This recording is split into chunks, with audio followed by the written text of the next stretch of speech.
E aí, pessoal, bora embarcar numa viagem incrível pelo tempo? A gente vai descobrir a jornada fantástica de como os seres humanos saíram das cavernas e construíram as primeiras grandes cidades. Preparados? Vamos lá!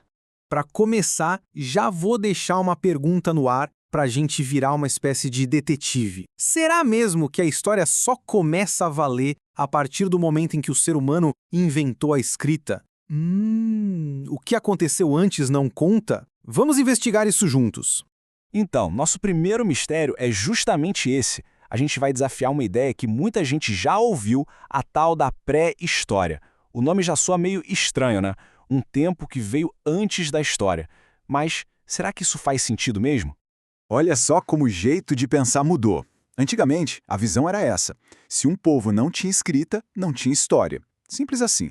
O problema é que isso acabava fazendo parecer que algumas culturas estavam atrasadas, sabe? Mas a visão de hoje é muito mais bacana. A gente entende que tudo o que os seres humanos fizeram, em qualquer tempo e lugar, com ou sem escrita, faz parte da história. Não existe um povo parado no tempo. Cada um seguiu seu próprio caminho com sua própria riqueza. E para a gente entender isso de verdade, olha que frase poderosa do líder indígena Ailton Krenak. O que ele está dizendo é muito profundo. Muito antes de existir um país chamado Brasil, com mapas e fronteiras, as famílias dos povos originários já viviam aqui. A história deles não começou com a chegada dos europeus, de jeito nenhum. Ela já existia há milhares e milhares de anos. Agora, vamos voltar, mas voltar muito no tempo. A gente vai para o período mais longo da nossa aventura, o Paleolítico, ou, como muita gente conhece, a Idade da Pedra Lascada. E pode tirar da cabeça a imagem de um povo primitivo, tá? Essa galera era craque, eram verdadeiros mestres da sobrevivência que se adaptaram e viveram super bem por mais de 2 milhões de anos. Parece só uma pedra, né? Que nada! Isso aqui era a tecnologia mais avançada que existia. Era como o smartphone da época. Com uma ferramenta dessas, eles cortavam, caçavam, construíam abrigos, faziam de tudo. Era o canivete suíço do Paleolítico. Isso mostra uma inteligência incrível para resolver os problemas do dia a dia. E a vida deles não era só sobreviver, não. Olha que coisa mais linda. Há 40 mil anos, lá no escurinho das cavernas, os seres humanos já eram artistas. E isso não era um simples desenho para passar o tempo. Era um jeito de contar histórias, de registrar o mundo que eles viam, talvez até de fazer rituais. Isso é a prova de que eles tinham uma vida cheia de cultura, pensamento e espiritualidade. E aqui começa uma amizade que dura até hoje. Aos 27 mil anos, rolou a primeira grande parceria entre humanos e outro animal, o cão, ou melhor, os seus ancestrais. Um ajudava o outro na caça, na proteção. Foi a primeira domesticação de um animal na história. Isso é demais, né? Mostra a capacidade que a gente já tinha de se relacionar de um jeito complexo e inteligente com a natureza. Muito bem, a gente viu como eles foram mestres por milhões de anos. Mas agora, se prepara porque vem aí uma das maiores viradas de chave da história da humanidade. É o período Neolítico, a Idade da Pedra Polida. E tudo isso, essa grande revolução, começou com uma coisinha minúscula, uma semente.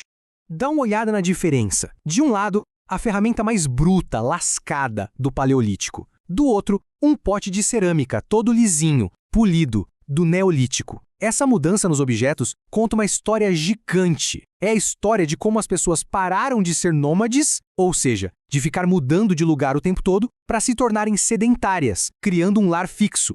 Então, a coisa toda funcionou como um efeito dominó. Primeiro, a agricultura. A galera aprendeu a plantar e a colher. Isso mudou absolutamente tudo. Segundo, se você planta, você não precisa mais se mudar atrás de comida, né? Então as pessoas começaram a fixar moradia e a criar as primeiras aldeias.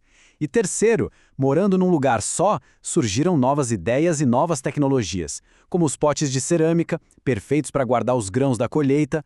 E o que acontece quando a agricultura dá super certo e as aldeias começam a ficar cada vez maiores? Elas crescem e crescem e crescem até se transformarem em algo completamente novo e muito mais complexo. As primeiras cidades do mundo. E onde essa mágica aconteceu? Olha só no mapa. As primeiras grandes civilizações, lá na Mesopotâmia, no Egito, surgiram pertinho de rios gigantes. Isso não é coincidência. O rio era fundamental, garantia água para beber, para as plantações e ainda deixava a terra mega fértil. Era o segredo para conseguir alimentar milhares e milhares de pessoas.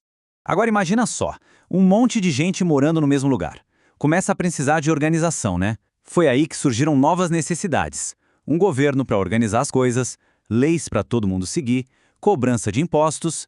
E como controlar tudo isso? A comida, os impostos, os registros. Adivinha? Foi aí que inventaram a escrita.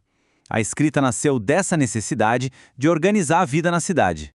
Beleza, a gente falou bastante da Mesopotâmia, do Egito, mas enquanto tudo isso acontecia lá do outro lado do mundo, o que rolava aqui, no nosso continente? Vamos virar nosso olhar para as Américas, porque por aqui também estavam se desenrolando histórias incríveis e muito, muito antigas. E falando em história antiga aqui no Brasil, se liga nisso. Isso é a Serra da Capivara, no Piauí, um verdadeiro tesouro a céu aberto. Essas pinturas nas rochas têm mais de 12 mil anos de idade. 12 mil. Isso prova que a arte, a cultura e o pensamento complexo já floresciam por aqui há milênios. Agora, ó, olha que coisa fascinante, os sambaquis. Parecem morros naturais, mas não são. São construções humanas gigantescas, feitas de conchas, ossos e outros materiais, construídas no litoral do Brasil há uns 8 mil anos. Eram lugares sagrados, onde as pessoas viviam, enterravam seus mortos e marcavam seu território. Verdadeiros monumentos da nossa história. E não dá pra gente esquecer da genialidade dos povos americanos na agricultura. Foram eles que domesticaram plantas que hoje alimentam o mundo todo, como o milho, a batata e a mandioca. E mais, eles criaram técnicas agrícolas super avançadas, como esses terraços circulares, que eram verdadeiros laboratórios para adaptar as plantas, uma aula de agronomia e engenharia. Então, depois de toda essa viagem, a grande ideia que fica é essa. A história da humanidade não é uma corrida com um pódio e com vencedores e perdedores. É muito mais parecida com uma imensa teia, cheia de fios que se conectam. Cada fio é uma cultura, um povo, uma história diferente. E todos os fios são igualmente importantes para a teia existir. E para fechar, fica uma provocação. A história não está só nos livros. Ela está debaixo dos nossos pés, nas cidades onde a gente vive, nas histórias que os nossos avós contam. Então a pergunta é, que outras histórias incríveis, talvez até da nossa própria família, do nosso bairro, ainda estão por aí, só esperando para serem descobertas e contadas? A aventura de desvendar a história nunca termina.